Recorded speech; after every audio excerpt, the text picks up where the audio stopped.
जंगल में एक कौवा खाने की तलाश में भटक रहा था और उसे कुछ भी नजर नहीं आ रहा था। उसे छोटा कबूतर का बच्चा एक फल के साथ दिखाई पड़ा तो उसके मुंह में पानी आ गया। वो उसकी तरफ बढ़ा। उसी समय बच्चे की माँ टपक पड़ी। कबूतर की माँ ने कौवे के सिर पे डंडा दे मारा और अपने बच्चे को लेकर वहाँ से चली गई। कौवे का चेहरा देखने लायक था। कौवा आगे बढ़ गया, लेकिन वहाँ पर भी उसके सामने एक जंगली गिद्ध आ गया। वो जान बचाने के लिए भागने लगा और गिद्ध पीछा करने लगा। दोनों भाग रहे थे। गिद्ध कौवे को पकड़ नहीं पा रहा था क्योंकि कौवा जान बचाने के लिए भाग रहा था। भागते हुए कौवे के सामने एक झाड़ी आई। झाड़ी के पीछे कुआं था। कौवा उसी कुएं में गिर गया। गिद्ध से तो जान बच गई, लेकिन वो कुएं में फंस गया। आगे देखने से पहले आपको सिर्फ एक छोटा सा कांटा चुभ जाए तो दर्द होने लगता है, पर वो एक बाप ही है जो रोजाना अंगारों पर चलकर आपके लिए 2 वक्त की रोटी का इंतजाम करता है। तो उस प्यारे से पापा के लिए एक लाइक और सब्सक्राइब जरूर कर देना। साथ ही अपने प्यारे से पापा के लिए ये वाला इमोजी जरूर सेंड कर देना। है ऊपर वाले, आपने गिद्ध से तो मेरी जान बचा ली, लेकिन इस कुएं में क्या करूं, कैसे निकलूं? लगता है कोई आ रहा है। कौन है भाई? इधर आओ, अपना मुखड़ा तो दिखाओ। कुएं के पास में एक टुनटुनी नाम की मासूम चिड़िया आ गई थी। कौवे की बात सुनकर वो चौंक गई। उसे समझ में नहीं आया कि आवाज कहाँ से आ रही है। अरे, ये आवाज कहाँ से आ रही है? कहीं आसमान से आने वाली आकाशवाणी तो नहीं सुनी मैंने? अरे आकाश से नहीं, मैं कुएं के अंदर से बोल रहा हूँ। जरा आगे आकर अंदर झाँको। टुनटुनी चिड़िया ने जब कुएं में देखा तो कौवा कुएं के पानी में तैरता हुआ दिखाई पड़ा।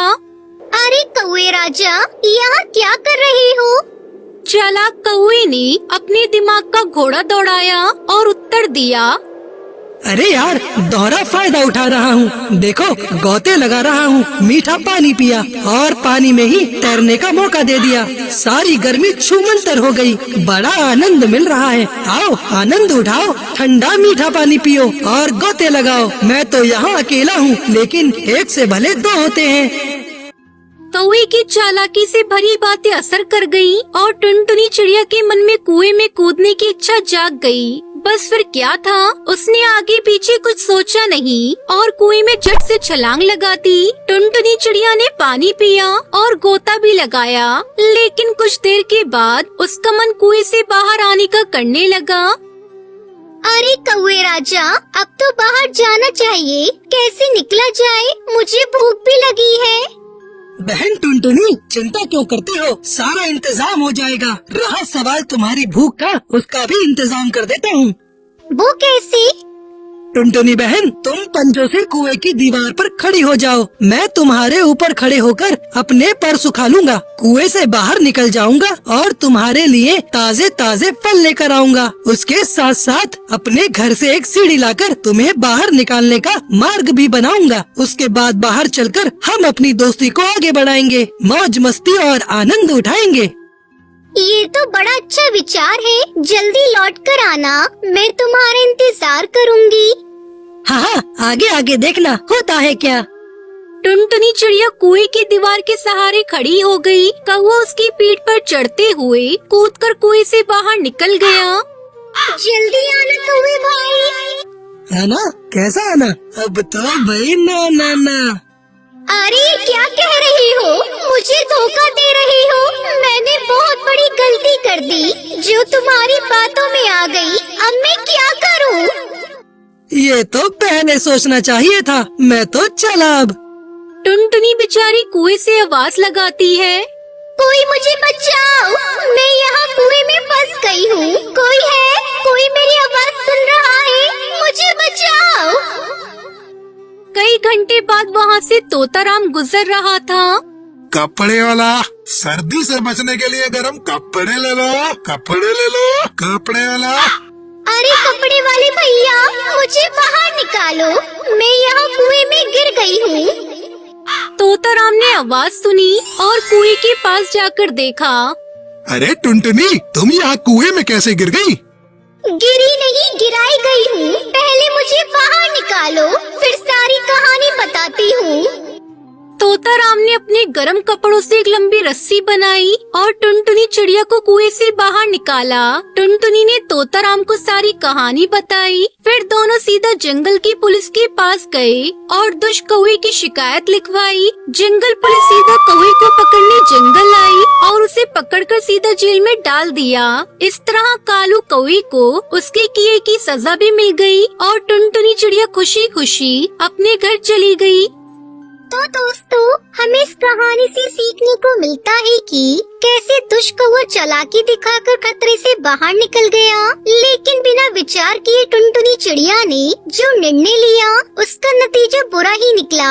इसलिए कहते हैं अजनबी से हमेशा सावधान रहो और बिना सोच विचार किए कोई काम मत करो।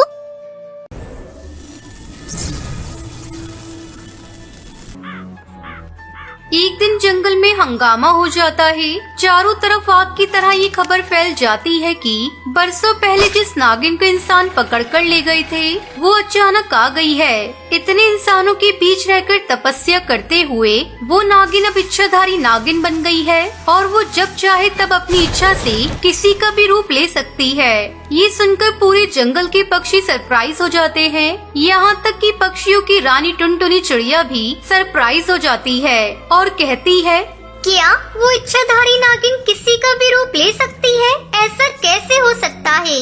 पर टुनटुनी रानी के दरबार के जंगली पक्षी कहते हैं, हमने आंखों से देखा है। ये सुनकर टुनटुनी उस नागिन को अपने दरबार में हाजिर होने के लिए संदेश भिजवाना चाहती थी। तो उनका मंत्री कालू कहता है, रानी साहिबा, वो नागिन आपसे भी गुस्सा है। क्यों? उसका कहना है कि जब इंसान उसे पकड़कर शहर ले गए थे तो आप भी उसे बचाने के लिए नहीं आई।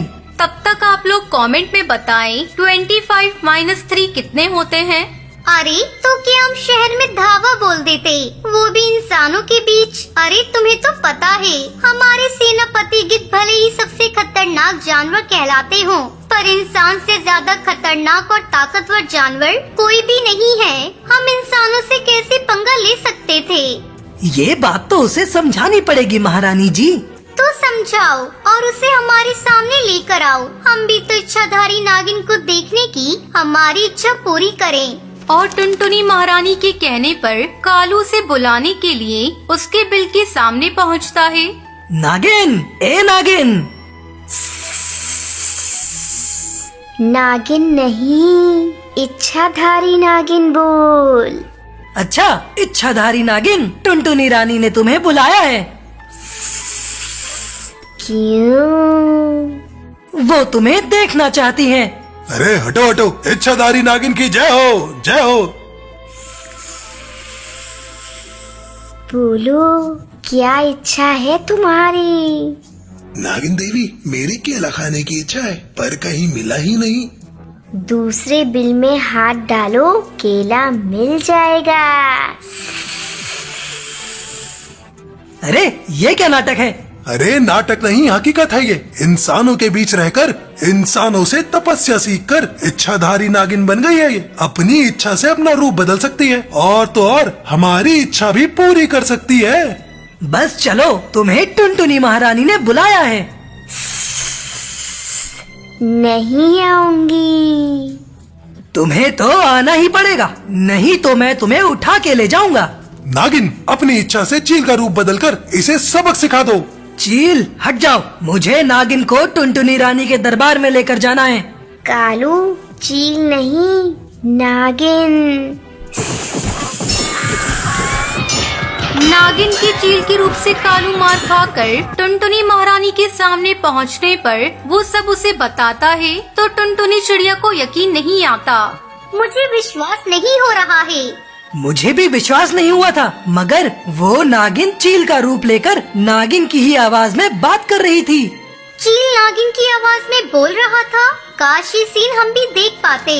चलो अभी उसको अपनी तलवार की धार का मजा चखाती हूँ। और टुनटुनी रानी कालू के साथ नागिन के बिल के पास पहुंचती है। ये नागिन।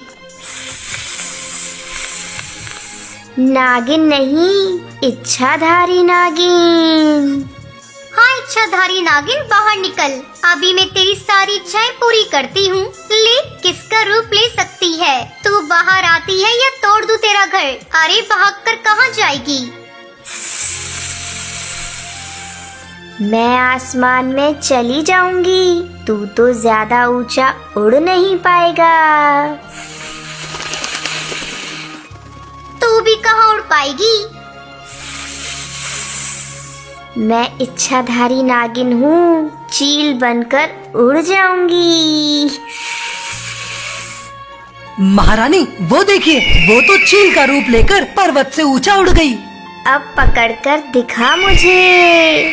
दम है तो नीचे आ, बताती हूँ तुझे। मैं इच्छाधारी नागिन हूँ, ले तेरी ये इच्छा पूरी कर दी। अब आगे आगे नागिन और पीछे पीछे टुनटुनी रानी भागते हैं। अचानक एक जगह पहुंचकर टुनटुनी चिड़िया जैसे ही तलवार से नागिन पर हमला करती है, नागिन तो अपनी जगह से हट जाती है, मगर टुनटुनी चिड़िया के ऊपर एक पिंजरा गिर जाता है। ये देखकर नागिन उसे फुफकारती है। पिंजरे से टुनटुनी चिड़िया बाहर निकलने की कोशिश करती है, पर निकल नहीं पाती है। अचानक नागिन टुनटुनी चिड़िया का रूप बदल लेती है। अरे तुम कौन हो? पहले तो कभी तुम्हें इस जंगल में नहीं देखा। मैं नागिन हूँ मूर्ख, अपनी इच्छा शक्ति से मैं टुनटुनी रानी के रूप में आ गई हूँ। अब तू यहीं मर, मैं तेरी जगह जंगल में राज करूँगी। और टुनटुनी बनी नागिन वहाँ से चली जाती है। टुनटुनी बेचारी पिंजरे में कैद उसे देखती रह जाती है। तभी अचानक पिंजरे के पास कालू कौवा आता है। महारानी जी आप फिक्र न करो, मैं आपको इस कैद से बाहर निकाल लूंगा। कालू ने अपनी धार वाली तलवार से पिंजरा काट दिया और टुनटुनी महारानी आजाद हो गई। बाहर आकर टुनटुनी ने कौवे से कहा, हम एक काम करते हैं, हम गिद्ध भाई से कहकर नागिन को पकड़ लेते हैं, फिर देखते हैं वो किसका रूप लेती है और क्या करती है। और उन्होंने गिद्ध की मदद से अपने बिल के अंदर जा रही नागिन को अचानक पकड़वा लिया। ये देखते ही नागिन छटपटाने लगी, अपने आप को छुड़ाने की कोशिश करने लगी, पर छुड़ा नहीं पाई। तभी टुनटुनी कालू तोताराम वहाँ आते हैं और उसे छटपटाता देखकर कालू कहता है, क्यों छटपटा क्यों रही हो? तुम तो इच्छाधारी नागिन हो, अपने आप को छुड़ा लो। जब कोई मुझे पकड़कर रखता है, मैं किसी रूप में नहीं आ सकती। तब तो अच्छा है गिद्ध भाई, तुम इसे पंजों में ही दबाकर मार दो, कम से कम हम इसकी इच्छाओं से शिकार होने से बच जाएंगे। नहीं, मुझे छोड़ दो, मुझे बचा लो। अरे मैं इच्छाधारी नागिन नहीं हूँ। क्या तुम इच्छाधारी नागिन नहीं हो? फिर तुमने कैसे चील का रूप धारण किया? अरे वो तो मेरी चाल थी, इंसानों के बीच रहकर मैंने ये सारे पैतरे सीखे थे। वहीं रहकर मैंने इच्छाधारी नागिन के बारे में सुना था। इंसानों के बीच रहकर ये जो सब तुमने हुनर सीखा था, उसका सही उपयोग किया होता तो आज जंगल के बच्चे ऐसा जादू देखकर कितने खुश होते। मगर तुमने उसका दुरुपयोग करके हमें ही नहीं, अपने आप को भी जिंदगी भर के लिए परेशान कर लिया। हमें अपने सीखे हुए हुनर का कभी दुरुपयोग नहीं करना चाहिए, वरना अंजाम हमेशा बुरा ही होता है। हिमालय में एक कौवा अपना घोंसला बनाकर रहता था। उसका नाम कड़कनाथ था। कड़कनाथ की दो बेटी थी, कालू और कालिया। दोनों ही बड़े आलसी और कामचोर थे। दिन भर मौज मस्ती करते और घूमते फिरते रहते थे। मेहनत करना उन्हें गवारा न था। कड़कनाथ अपने बेटों की वजह से बहुत चिंतित रहता था। कड़कनाथ दिन भर जी तोड़ काम करता है और जो भी कुछ कमा कर लाता, उसके बच्चे उसे एक दिन में ही खा पी कर खत्म कर देते। कालू, ये क्या कर दिया तुमने? कल मैं जो कुछ भी कमा कर लाया था, तुम सबने एक दिन में खर्च कर दिया। मैं तो बारिश के लिए इंतजाम करने में लगा हूँ, ताकि बरसात में हम अगर काम करने भी ना जा सके तो कम से कम भूखे ना सोना पड़े। और तुम लोगों ने सब कुछ खत्म कर दिया। पिताजी, हमें सच में कल बहुत भूख लग रही थी, तो हम क्या करते? भोजन रखा था तो खा लिया और पैसे भी खर्च हो गए। पिताजी, आप तो बहुत ही पुराने ख्यालों के हैं। आज के आधुनिक युग में लोग वर्तमान में जीते हैं, कोई भविष्य की चिंता नहीं करता। कालिया की बात पर दूसरे भाई ने हाँ में हाँ मिलाई। सही कहते हो बच्चों, मैं ही पुराने ख्यालात का हूँ। तुम सभी आधुनिक नए ख्याल वाले हो ना? इसी तरह कभी भी कड़कनाथ अपने बेटों को काम करने की शिक्षा देता, वो उसे कुछ न कुछ अटपटंगा सा जवाब दे दिया करते थे। एक दिन कड़कनाथ अपने दोस्त तोताराम के पास गया। तोताराम समाज में अपनी चतुराई के लिए प्रसिद्ध था। तोता भाई, मेरे बेटे तो दिन पर दिन आलसी और बस्तीखोर हुए जा रहे हैं। तुम ही बताओ क्या करूं मैं अब? तुम ही हो जो बिठाकर अपने बेटे को खिला रहे हो। अरे इस उम्र में तो तुम्हें आराम और उन्हें काम करना चाहिए था, पर यहाँ तो उल्टी गंगा बह रही है। दोस्त, उनकी माता के देहांत के बाद बिन माँ के बच्चों को माँ की कमी ना महसूस हो, इसलिए मैंने उनको ज्यादा ही लाड प्यार से पाला था। अब वही लाड प्यार मेरे गले का फंदा बन गया है। वो दोनों मुझे पुराने ख्याल वाला बुलाते हैं और कहते हैं कि आज की पीढ़ी कल की चिंता नहीं करती। ये बात तो सुनो, कुछ दिन के लिए अगर तुम अपने दिल पर पत्थर रखकर जैसा मैं कहूँ वैसा करोगे तो मैं गारंटी लेता हूँ कि तुम्हारे बेटे जरूर सुधर जाएंगे। वाह भाई, ये हुई ना बात। तुम जो कहोगे मैं आँख बंद करके करता जाऊंगा, प्रॉमिस। तोताराम ने कड़कनाथ के कान में सारी योजना समझा दी। अगले दिन सुबह कड़कनाथ काम करने गया ही नहीं। दोनों बच्चे निश्चित समय पर खाने की टेबल पर आकर बैठ गए और इंतजार करने लगे कि कब खाना परोसा जाए। पर ये क्या, काफी देर हो गई पर खाना टेबल पर नहीं लगाया गया। तो वो लोग पिता के कमरे में गए। वहाँ कड़कनाथ मजे से रेडियो पर गाने सुन रहा था और घूम रहा था। अरे पिताजी, आप यहाँ पे क्या कर रहे हैं? मैं भी तुम्हारी तरह आधुनिक बन रहा हूँ। तुम सबने ये सही कहा था, कल की चिंता क्यों करें। आज से मैं भी आगे की चिंता नहीं करूँगा। अभी मेरे पेट में हल्का हल्का दर्द हो रहा है। मुझे खाना खाने की इच्छा नहीं थी, इसलिए मैंने भोजन नहीं बनाया। ये सुनकर तो दोनों भाइयों के चेहरे पर हवाइयाँ उड़ने लगी। पर करे तो क्या करे, पिताजी को कल की चिंता न करने की सलाह भी तो उन्होंने ही दी थी। मन में सोचकर दोनों भाई दिन भर भूखे रहे और रात में फिर पिता के पास पहुँचे। पिताजी, क्या अब आपका पेट का दर्द सही हो गया? हाँ, पेट का दर्द तो अब ठीक हो गया है, पर मेरा मन नहीं कर रहा कि मैं खाना बनाऊं। मैं तो आज पुराने गीत सुनकर ही आनंद लेना चाहता हूँ। ठीक है जी, आप मुझे बता दीजिए कि खाना कैसे बनाते हैं तो मैं पका लेता हूँ। मुझे बहुत भूख लगी है। कड़कनाथ ने उसे खाना पकाने का तरीका बता दिया। दोनों भाइयों ने मिलजुल कर किसी तरह कच्चा पक्का खाना पकाया और खाकर सो गए। रात में जो कच्चा पक्का खाकर सो गए थे, उसके कारण सुबह उनके पेट में दर्द हो रहा था। कल का कच्चा खाना खाकर पेट में दर्द हो रहा है। चलो देखते हैं पिताजी क्या कर रहे हैं। पिताजी, ये आप इतना सज धज कर कहाँ जा रहे हैं? आज तो मैं सिनेमा देखने जा रहा हूँ। मेरा दोस्त तोताराम बस आता ही होगा। तभी तोताराम वहाँ आ गया। वो भी खूब सज सवर कर आया था। अरे वाह कड़कनाथ, तुम तो बहुत ही स्मार्ट लग रहे हो। देखना, कहीं फिल्म की हीरोइन हीरो की जगह तुम्हारे गले में हीना वरमाला डाल दे। इस बात पर दोनों दोस्त जोर से हंस पड़े। कड़कनाथ और तोताराम खुशी खुशी बातें करते करते चले गए। आज तो दोनों को खाना पकाना सिखाने के लिए उनके पिता भी घर पर नहीं थे, इसलिए वो टुनटुनी चिड़िया के पास गए। टुनटुनी आंटी, क्या आप हमें खाना पकाना सिखा देंगी? अरे खाना पकाना कोई आसान काम है क्या? जिसने कभी खाना ना पकाया हो, एक दिन में खाना पकाना नहीं सीख सकता। देखो, अगर तुम दोनों चक्की से मेरा गेहूँ पिसवा कर ले आओ, मेरा घर साफ कर दो और मेरी सब्जियाँ काट दो, तो मैं इतनी देर में तुम्हारे लिए खाना पका दूंगी और धीरे धीरे तुम्हें खाना पकाना भी सिखा दूंगी। कालू और कालिया को ये आइडिया अच्छा लगा। बस फिर क्या था, जब उनके पिता सुबह सुबह कहीं घूमने निकल जाते, तब कालू और कालिया किसी न किसी पक्षी के घर जाकर उसके काम कर देते और उनसे खाना मांग लेते। धीरे धीरे उन दोनों का आलस खत्म हो गया। एक दिन कड़कनाथ जब रात में अपने दोस्त तोताराम के साथ घूम फिर कर घर आया तो दंग रह गया। उसका घर एकदम साफ सुथरा और चमचमा रहा था। डाइनिंग टेबल पर तरह तरह के पकवान सजे थे। अरे भाई, तो भाई लगता है हम किसी और के घर में घुस आए। मेरा घर तो मेरे बेटे हमेशा बिखरा कर रखते हैं और ये डाइनिंग टेबल तो तरह तरह के पकवानों से सजी है। भला मेरे बेटे तो खुद से पानी भी नहीं पी सकते। तुम सही कह रहे हो कौवा भाई। लगता है हम गलती से किसी और के घर में आ गए। वो लोग वापस लौटने ही वाले थे कि कालू और काली उनकी आवाज सुनकर अपने कमरे से बाहर आ गई। अरे पिताजी, आप आ गए। हम तो बस आपका ही इंतजार कर रहे थे। तोताराम चाचा, आइए, आज तो आपको हमारे साथ ही डिनर करना पड़ेगा।